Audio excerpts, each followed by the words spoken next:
نحمده ونصلي ونسلم على رسوله الكريم اما بعد فاعوذ بالله من الشيطان الرجيم بسم الله الرحمن الرحيم وان سعيه سوف يرى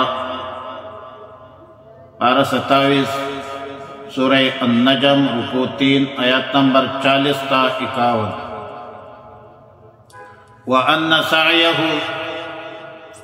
سوف يرى یعنی صرف ہر شخص کے ظاہری سعی اور جدوجہد کافی نہیں ہے اللہ کے نزدیک۔ سعی کے اصل حقیقت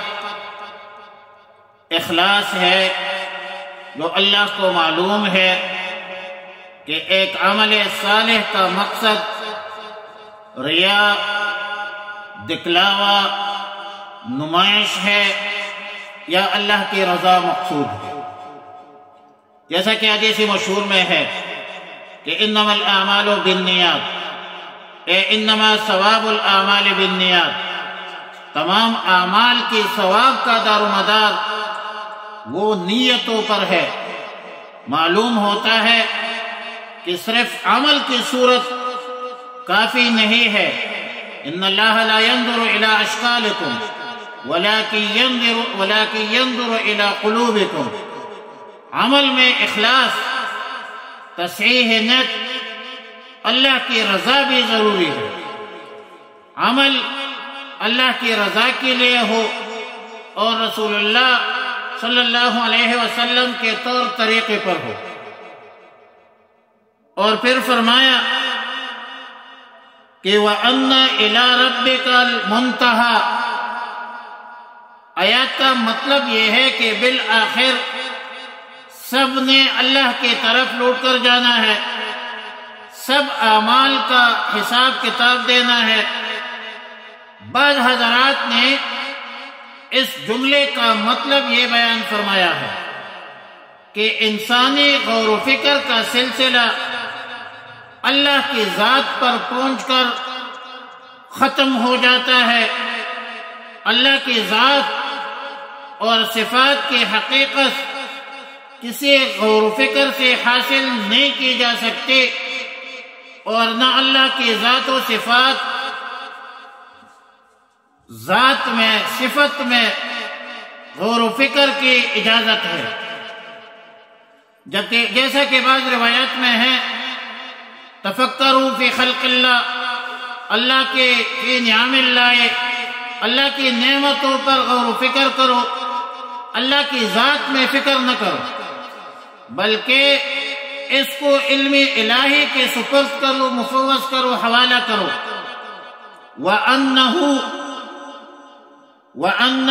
هُوَ أَضْحَكَ وَأَبْكَى،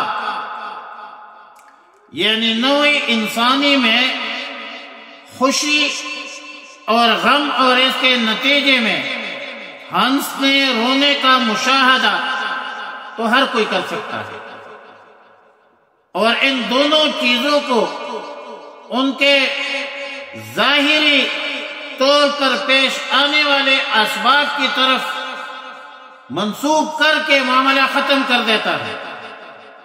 ہنسنے رونے کا مقام غور و فکر نہیں ہے، بلکہ ہنسنے رونے کا معاملہ کسی کے بس میں نہیں ہے۔ یہ دونوں چیزیں اللہ کی طرف سے ہے۔ اللہ رب العالمین خود اسباب پیدا فرماتے ہیں اور اسی اسباب میں تاثیر بھی ڈالتا ہے۔ اگر اللہ چاہے تو رونے والے کو ایک لمحہ میں بھی ہنسا دیتا ہے، اور ہنسنے والے کو ایک منٹ میں بھی رلا دیتا ہے۔ وہ شیرازی نے کہا تھا بگوش گل چه گفتا کہ خندان استو بے اندلیب و چه فرمودا کہ نالان استو، یعنی گل کے کام میں آپ نے تو نہیں کیا کہا کہ وہ ہنسنے لگا، اور بلبل کے کان میں کیا کہا کہ وہ رونے لگا، نالا استو۔ اسی طرح موت و حیات بھی اللہ کے قبضے قدرت میں ہے، اللہ کے اختیار میں ہے۔ پھر دونوں قسم نطفوں نر اور مادہ جب رحم میں ڈالا جاتا ہے اور اس کے نتیجے میں بچہ پیدا ہوتا ہے تو یہ سب اللہ کے علم میں ہوتا ہے. کسی کو یہ معلوم نہیں ہوتی کہ میرا بیٹا فرمان بردار ہوگا، نافرمان ہوگا، بیٹا ہوگی، بیٹی ہوگی، قصیرن ہوگی، طویلن ہوگی، سعیدن ہوگی، شقین ہوگی، کسی کو کوئی پتہ نہیں. یہ سب کچھ اللہ کو معلوم ہے. وَأَنَّهُ هُوَ أَغْنَى وَأَقْنَى. اغنا غنا سے مشتق ہے. غنا کا معنی ہے مالداری. فارسی میں کہتے ہیں توانگری بدلس نہ بمال. توانگری کو کہتے ہیں، مالداری کو کہتے ہیں. اور اغنا کا معنی ہے دوسرے کو مالدار بنا دینا. اقنا قنیہ سے مشتق ہے، قنیہ سے مشتق ہے جس کا معنی ہے محفوظ اور سرمایہ.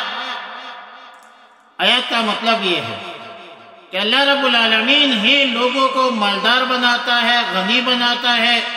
کسی کو اتنا مال و دولت سرمایہ دیتا ہے کہ اس کو محفوظ نہیں کر سکتے، یا محفوظ کرتے ہیں، رکھتے ہیں لوگ.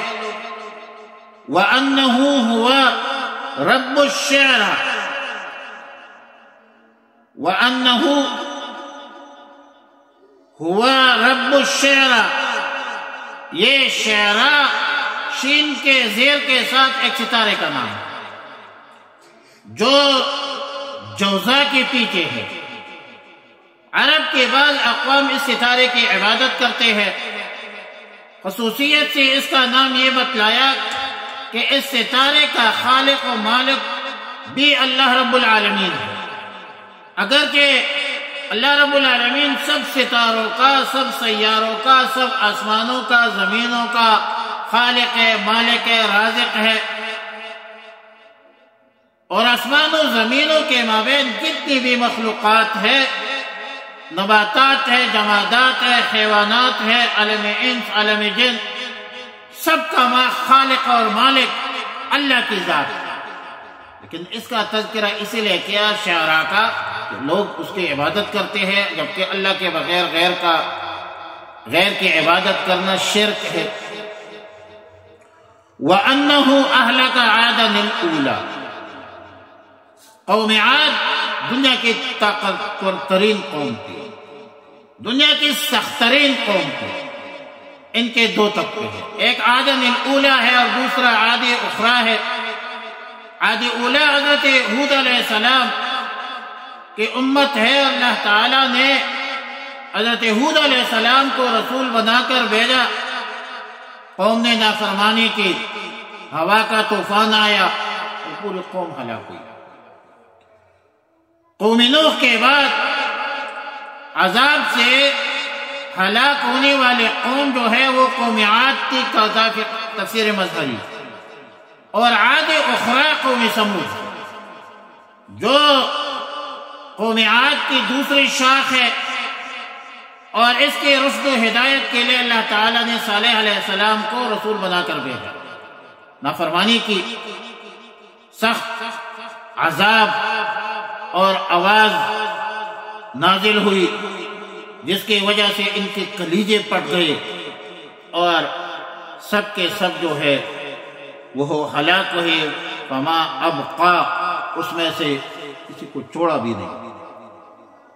تو فرمایا کہ انسان جو کچھ کوشش کرتے ہیں، ان سعیہ سوف یرا، اس نے جو کوشش کی ہے ان قریب یہ دیکھی جائے گی.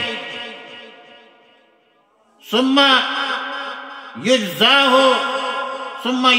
الجزاء الاوفى، پھر اس کو دیا جائے گا پورا بدلہ. وَأَنَّ إِلَىٰ رَبِّكَ الْمُنْتَهَىٰ، اور یہ کہ آپ کے رب ہی کی طرف سے، آپ کے رب ہی کی طرف سب نے پہنچنا ہے. وَأَنَّهُ هُوَ أَضْحَكَ وَأَبْكَىٰ، اور یہ کہ وہی ہنساتا ہے، وہی رلاتا ہے. وَأَنَّهُ هُوَ أَمَاتَ وَأَحْيَا، اور یہ کہ وہی ہی موت دیتا ہے، زندہ کرتا ہے.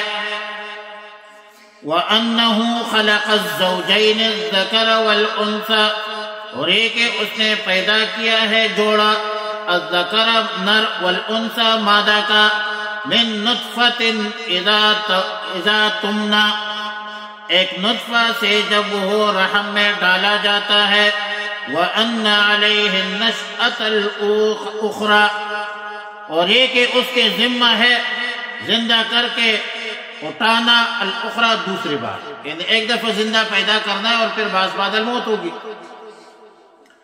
وَأَنَّهُ هُوَ أَغْنَى وَأَقْنَى، اور یہ کہ وہی ذات ہے جو غنی کرتا ہے، وَأَقْنَى سرمایہ دار کرتا ہے، وَأَنَّهُ، اور یہ کہ هُوَ رَبُّ الشِّعْرَى، وہ رب ہے شعرا ستارے کا، وَأَنَّهُ، اور یہ کہ اہلک عاد الاولی، ہلاک کیا عاد اولا کو، وثمود، اور قوم سمود کو، فما ابقى، پھر اس نے باقی نہیں توڑا ہے۔ اللہم ربنا تقبل منا انک انت السمیع العلیم وتب علینا یا مولانا انک انت التواب الرحیم۔ استغفر اللہ ربی من کل ذنب واتوب الیہ، وصلی اللہ علی النبی الامی الکریم وعلی آلہ واصحابہ اجمعین الطیبین الطاہرین وعلی من تبعہم بإحسان الی یوم الدین۔